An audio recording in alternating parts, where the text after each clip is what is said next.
من مظاهر التبجيل والاهتمام ببيت الله الحرام هو الاهتمام بكسوة الكعبة. هو مش المفروض ان بدأوا يهتموا بكسوة الكعبة بعد الفتح الاسلامي لمكة؟ ما هو في حلقتنا هنعرف حكايتنا.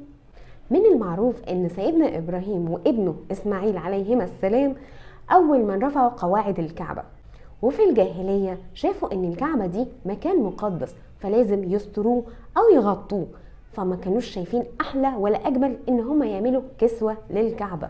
ويقال ان عدنان بن ايد الجد الاعلى لرسول الله صلى الله عليه وسلم كان من ضمن اللي اهتموا بكسوة الكعبة، ولكن تبع الحميري ده كان ملك اليمن اول من كسى الكعبة كسوة كاملة، والكلام ده كان قبل الاسلام، وصنع لها باب ومفتاح كمان. فضلت كسوة الكعبة دي متتالية عبر الأزمنة بعد تبع الحميري لحد ما جه قصي بن كلاب، وده الجد الرابع للنبي صلى الله عليه وسلم، جمع قبائل قريش وقال لهم بصوا بقى احنا لازم نتعاون في تصميم كسوة الكعبة، كل واحد حسب مقدرته. وفضلوا يشتركوا في تفصيل كسوة الكعبة لغاية ما جه أبو ربيعة عبد الله بن عمرو المخزومي، ده حتة تقيلة في قبائل قريش، وكان راجل غني جدا وساري ثراء فاحش جدا، فاقترح عليهم وشرع على قريش وقبائل قريش فكرة عظيمة جدا، وقال لهم أنا سنة هكسو فيها الكسوة كاملة وهتكفل بيها لوحدي، وسنة جميع قريش يتعاونوا في تفصيل كسوة الكعبة.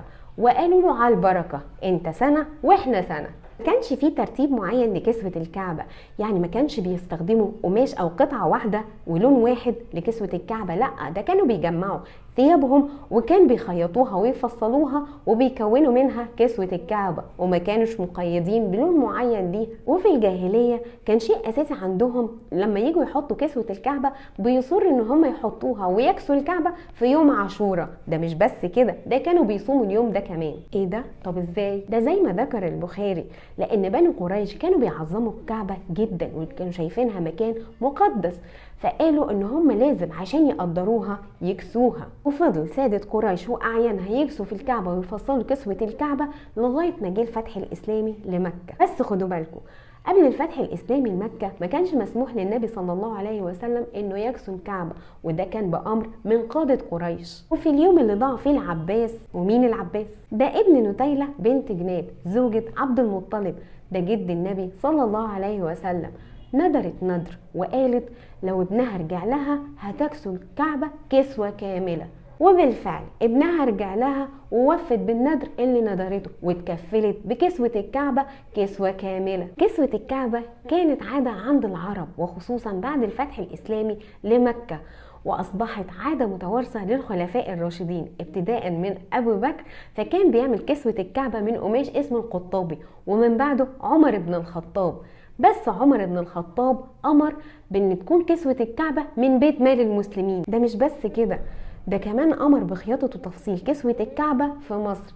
مشي بقى من بعده على نفس المنوال والنهج عثمان بن عفان، وكان أول من قرر بكسوتين للكعبة، واحدة بالديباج كانت بتكسى بيها يوم التروية، وواحدة بالقباطي وكانت بتكسى بيها الكعبة يوم 27 رمضان. وفي عهد الدولة الأموية وخصوصا في عهد معاوية بن أبي سفيان كان بيأمر بتفصيل وخياطة كسوتين للكعبة، كسوة ليوم عاشوراء والكسوة التانية لآخر أيام رمضان استعدادا للعيد، وكان بيرسل كسوة الكعبة من دمشق من منطقة اسمها الكسوة تكريما لكسوة الكعبة.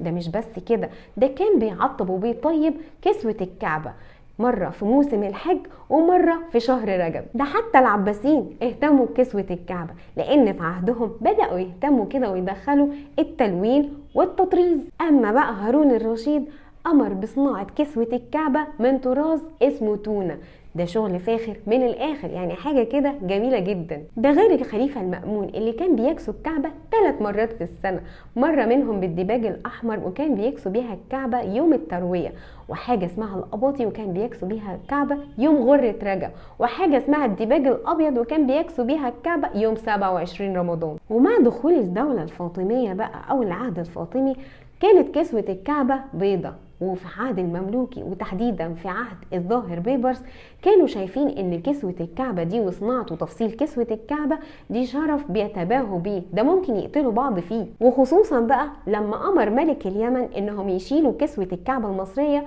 ويحطوا مكانها كسوة الكعبة اليمنية. امير مكة راح بلغ المصريين وقال لهم الحقوا، ده ملك اليمن بيشيل الكسوة المصرية بتاعتكم. طبعا جن جنونهم، قالوا لك دي كسوة الكعبة فيها لغ فيها، وراحوا مبلغين عنه وقبضوا عليه. لدرجة ان الملك الصالح اسماعيل بن عبد الملك الناصر محمد بن قلاوون خصص قريتين في القليوبية بسيوس وابو الغيث وقف لكسوة الكعبة. فضل الوقف ده مستمر لغاية عهد السلطان العثماني سليمان القانوني، وقال لك دول مش احسن مني في حاجة ولا اجدع مني في حاجة، دي كسوة الكعبة برضو يا جدعان.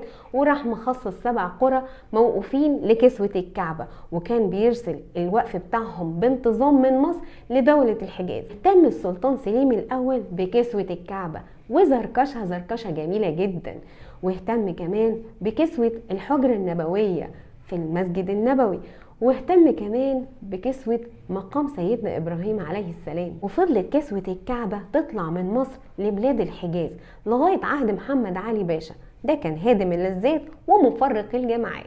مصر بطلت تبعت كسوة الكعبة بعد الصدام اللي حصل بين أتباع الشيخ محمد عبد الوهاب وقافلة الحج المصرية. وكان من مظاهر إرسال كسوة الكعبة من مصر لبلاد الحجاز الطبل والتهليل، ما كانوا بيعبروا عن فرحتهم إن الكسوة طالعة من عندنا من مصر ورايحة لبلاد الحجاز. وده كان في عهد آل سعود الكبير. وجه خطاب شديد اللهجة لأمير المحمل لكسوة الكعبة وقال له اوعى تيجوا بالصورة دي تاني لبلاد الحجاز. بعدها وقفت مصر عن إرسال كسوة الكعبة لبلاد الحجاز. وبعد سقوط الدرعية على يد محمد علي باشا وعودة الحياة السيادية المصرية العثمانية للبلاد، بدأت مصر ترسل كسوة الكعبة تاني لبلاد الحجاز. بدأ يزقزق في عين محمد علي باشا الوقف المعمول للصرف على كسوة الكعبة، وراح حالل الوقف ده وحول إيراداته للخزانة المصرية. مش بقول لكم هادم اللذات ومفرق الجماعات؟ وبعد قرار محمد علي باشا ده أثر طبعا في إرسال كسوة الكعبة من مصر لبلاد الحجاز،